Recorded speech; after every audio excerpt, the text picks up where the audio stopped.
28 85 யாரெல்லாம் மனசாட்சியோடு வாழ விரும்பினாங்களோ அல்லது இறைவனுக்கு பொருத்தமாக வாழ விரும்பினாங்களோ அல்லது நன்மைகளில் வாழ விரும்பினாங்களோ எல்லாருக்கும் சாட்சியமாக இறைவன் குரானை கொடுத்துருக்கான். நிச்சயமாக எவன் இந்த குரானை உம்மீது விதியாக்கினானோ அவன் நிச்சயமாக உம்மை திரும்பவும் அம்மீளும் தளத்தில் சேர்ப்பிப்பான். என் இறைவன் நேர்வழியை கொண்டு வந்திருப்பவர் யார், வெளிப்படையான வழிகேட்டில் இருப்பவர் யார் என்பதை நன்கு அறிந்தவன் என்று கூறுவீராக. நம்ம எல்லாருக்கும் ஆன்மாவும் ஒன்று இருக்குது, அது வேதமாக இருக்குது, அது மனசாட்சியாகவும் இருக்குது. இப்போ யார் மனசாட்சியோடு வாழ விரும்பிட்டாங்களோ அவங்க எல்லாம் ஒன்று சேர்த்துருக்கான். அது எந்த மதத்தில் இருந்தாலும் சரி.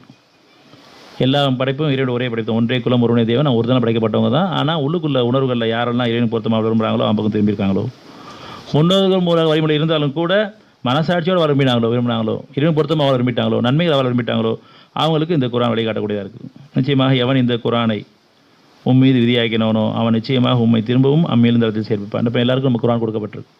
இது தர்க்கம் பண்ணுறதுக்காக கிடையாது, படித்து ஒப்பிக்கிறதுக்காக கிடையாது, வாழ்கிறதுக்காக, வாழ்க்கைக்காக கொடுக்கப்பட்டிருக்கு. பெரும்பாலும் இந்த குரானை வச்சுருக்கவங்க எல்லாமே தர்க்கத்துக்கு எடுத்துக்கிறாங்க, அல்லது ஓதி ஒப்பிக்கலான்னு சொல்லிட்டு ஒப்பிச்சிடுறாங்க. அல்ல இறந்தவங்களுக்கு நம்ம இதை கொண்டு நம்ம திதி பண்ணிடலான்னு சொல்லிட்டு அதை சடங்காக பண்ணால் ஓதி முடிச்சுட்டான்னு சொன்னால் நன்மை நினச்சிட்டு தான் வாழ்கிறதுக்கு இன்னும் அதை பயன்படுத்தவே இல்லை. இன்னும் உம்முடைய இறைவனும் உள்ள கருணையானின்றி வேதம் உமக்கு அருளப்படும் என்று எதிர்பார்க்கவில்லை. இந்த வேதம் நமக்கு கொடுத்தது என்னுடைய அருள் தான், அவனுடைய கருணை கொண்டு இது வாழ்க்கைக்காக நமக்கு கொடுத்துருக்கான். இன்னும் உம்முடைய இறைவனும் உள்ள கருணையால் நன்றி வேதம் உமக்கு அருளப்படும் என்று நீ எதிர்பார்க்கவில்லை.